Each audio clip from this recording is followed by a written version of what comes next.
This is Divine Harmony with the Cosmic Insight for the week of February 17th through February 23rd. The week starts off with a very significant astrological shift on Tuesday. The nodes of the moon move into new signs. The nodes have recently been in Scorpio and Taurus. The North Node, which shows our evolution and our growth and where we're being pushed to our edge, has been in Scorpio. And the South Node, which shows our karma and our past and our attachments to the past, has been in Taurus.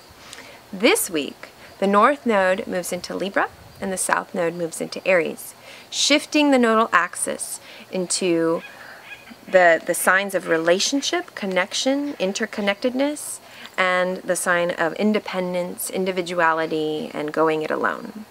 Essentially, with the nodes moving into these new signs, we have a shift of focus to relationships and how we do them. The North Node, being in Libra, is essentially all of our growth and our evolution is tied up in our relationships. The South Node in Aries, there's a tendency to want to go it alone, do our own thing, and yet the most growth is going to be found in connecting and collaborating with others. Where this plays out in your chart will show a deeper level of both your growth and your karma and where that's playing out in the coming year and a half that the nodes will be in these signs.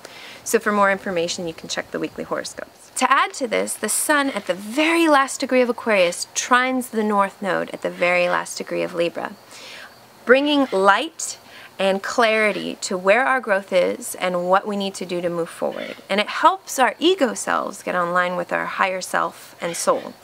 Essentially, the North Node is where our soul needs to grow, but the ego is not always, on board with that growth. Sun trine North Node helps us to get on board. Then later that day, the Sun moves into Pisces. Sun into Pisces brings essentially 30 days of focus on the mystical, the creative, the romantic, the transcendent. We just need to be aware of being in delusion or denial, confusion, or checking out. Pisces rules the mystic, but also the addict and the psychotic. The mystic is swimming in the same waters as the addict or the psychotic. It's just that the mystic has a map. And then also, on the same day, Tuesday, lots going on Tuesday, Mercury retrograde squares Saturn. And this is a time of getting real and assessing what is going on in our lives. Saturn goes, hey, this is what's happening, you need to deal with it. Mercury is retrograde, supporting our review of what's actually going on. This day can be a little heavy, like we're needing to address things we don't really want to address, but it can also be very masterful. That's the positive side of Saturn. The week ends with the Sun conjunct Neptune in Pisces on Sunday. This can be a super mystical, creative, romantic influence. It can also be super delusional and out to lunch. It all depends on how we use it. The best use of this energy is to be meditative, contemplative, creative, get out your art supplies, go dance, be unconditionally loving, go serve and help and heal.